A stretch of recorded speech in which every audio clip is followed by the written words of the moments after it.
আসসালামু আলাইকুম viewers, Yasmin kitchen queen চ্যানেলে আপনাদের স্বাগত। আমি বানিয়েছি লেয়ার পরোটা। দেখে নিন আপনারা কিভাবে বানাচ্ছি। লেয়ার পরোটা বানানোর জন্য মেজার কাপে মেপে 3 কাপ ময়দা নিয়ে নিয়েছি। এই ময়দার মধ্যে পরিমাণ মতো লবণ, চিনি আর রিফাইন তেল দিয়ে নেব। এবার ভালোভাবে ময়দা ময়ান দিয়ে নেব। উষ্ণ গরম জল দিয়ে ময়দার একটা সফট ডো তৈরি করে নিতে হবে। লেয়ার পরোটার জন্য সফট ডো তৈরি হয়ে গেছে। এক এক করে সবগুলো লেচি কেটে নিতে হবে। লেচির মধ্যে রিফাইন তেল দিয়ে ঢাকনা দিয়ে ঢেকে দেবো। মনে রাখবেন একদম ডুবো তেলে রাখতে হবে এই লেচিগুলোকে।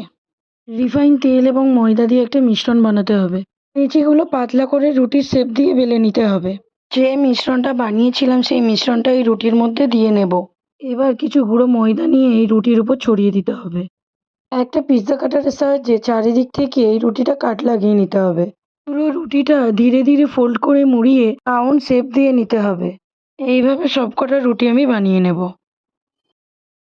প্রত্যেকটা ডো আমি রাউন্ড শেপ করে নিয়েছি। এরপরে এগুলো পরোটার আকারে বেলে নেব। 3 পিস পরোটা আমি বানিয়ে নিয়েছি।